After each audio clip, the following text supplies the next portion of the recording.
Good morning. Today is Tuesday, December 28th, 2021.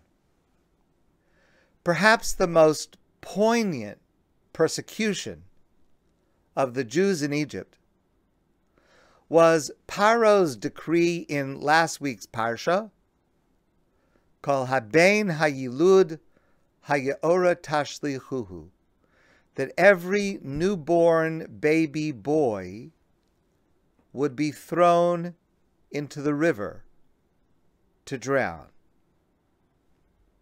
So many parents mourning the loss of a newborn child.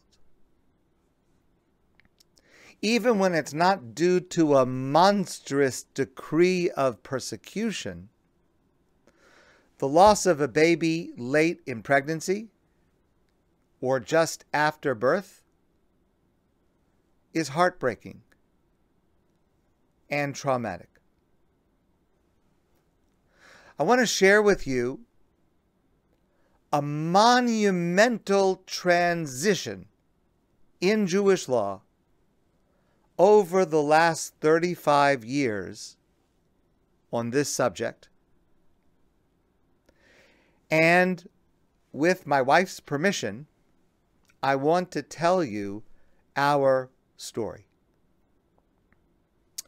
About 35 years ago, we lost a baby boy, late in pregnancy. And we did what the experts told us to do. And as Orthodox Jews, we did what our rabbis told us to do. After he was delivered, we declined to hold our baby or to see our baby or to take a photo or a footprint. The Jewish funeral home took care of all of the arrangements for us. There was a symbolic bris, circumcision, which is a long-standing Jewish custom in this situation, which we did not attend. He was buried in the Jewish cemetery. We did not attend. There was no funeral.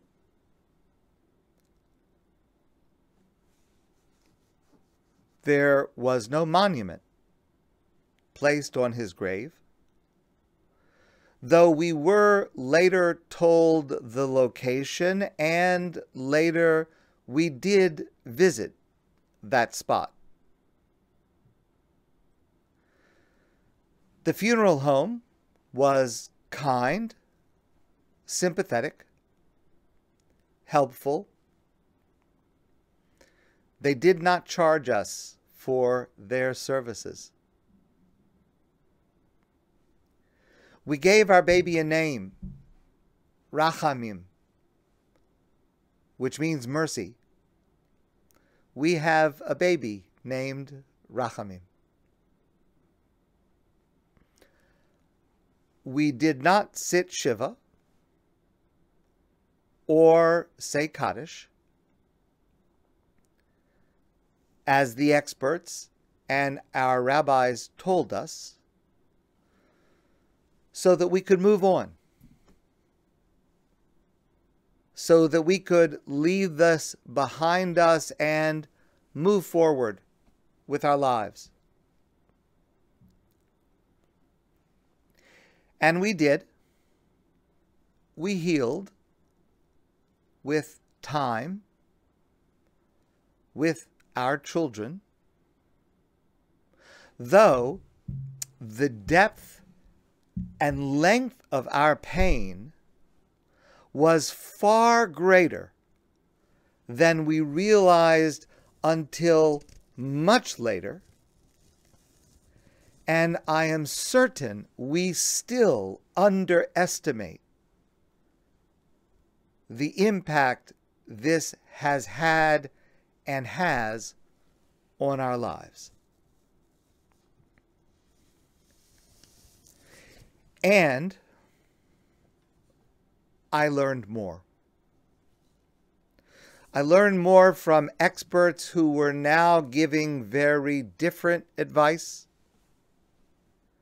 and from rabbis who explained things very differently. And since that time, 35 years ago, I have had the heartbreaking privilege to guide couples going through this in a very different way than the way we did it. And hopefully by sharing this today, others will understand and act differently than we did. We spend so much time and effort and money and emotional energy trying to avoid pain. Don't think about it. Move on. Put it behind you. But here's the truth. The only way to the other side of pain is through it. And the other truth is, everyone grieves in their own way. There is no right or wrong way. There is only the way that is right for me. The way that is right for you. Now, even today, many religious Jews read and hear from their rabbis and practice what we did all those years ago. For some of them, this may be right for them. But everyone, every Jewish couple deserves to know there are options. There has been a monumental shift over these last 35 years in how many apply Jewish law, Jewish practice to this experience today. I came to see what we did is, in my opinion, a misreading of our classical Jewish sources.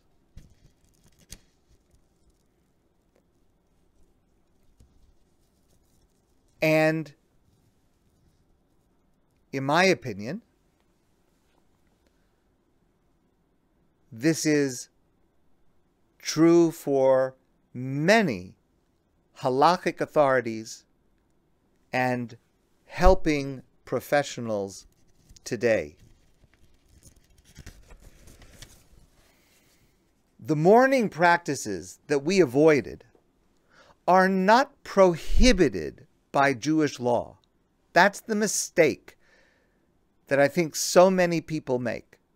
They are simply not demanded.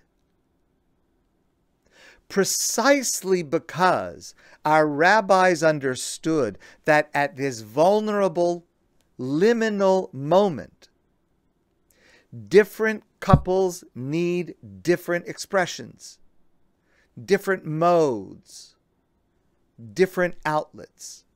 And Jewish law offers that understanding and that flexibility. Since our own loss, when a couple suffers a late abortion or miscarriage or stillbirth or the passing of a newborn, I encourage considering options. And I try to provide the wisdom of Jewish law and Jewish practice to support those options. I encourage couples to hold their baby, to talk to him or her, to take photos, mementos, to connect to the name they give him or her. I encourage couples to attend and participate in the burial if they can, if they want, and to consider, if they want, to ask select others to join them, and to consider, if they want, sharing or hearing words of prayer and Torah to elevate and sanctify this sacred transition. I encourage placing a monument on the grave and visiting. I encourage making use of the forms of Shiva and saying Kaddish, the mourner's prayer, in a way that is comfortable for them. Parents have the flexibility to design and choose how they will mourn from the toolbox Jewish law provides. Even if sitting Shiva is not required, it is available for someone who wants to stay home and reflect for a while, or to be surrounded and supported by close family and friends if they wish. Although Kaddish is not required, it is available. It is permissible to take the opportunity to be surrounded by a supportive minyan, to connect more deeply with God, who mourns together with us. As I've shared elsewhere, the central line of Kaddish, Yehei Shmei Rabbah Mevarach, may God's name, which has been diminished through the death of this innocent child, be once again made whole forever. It is very important that we as a community never pass judgment on how a couple navigates this trauma. And with rare exceptions, we should not offer unsolicited advice. And it is crucial that couples going through this have access to rabbis and sources that support making use of all of the helping tools our tradition can offer in a way that works for them.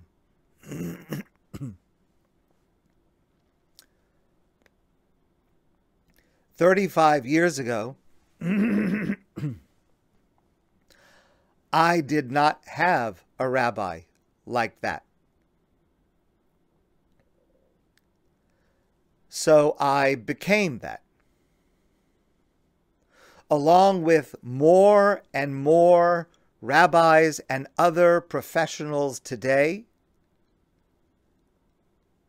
with halachic expertise, profound sensitivity and experience, who learn from the best psychologists and researchers, and who integrate all of that in a way that is uniquely suited to be meaningful and helpful for each couple.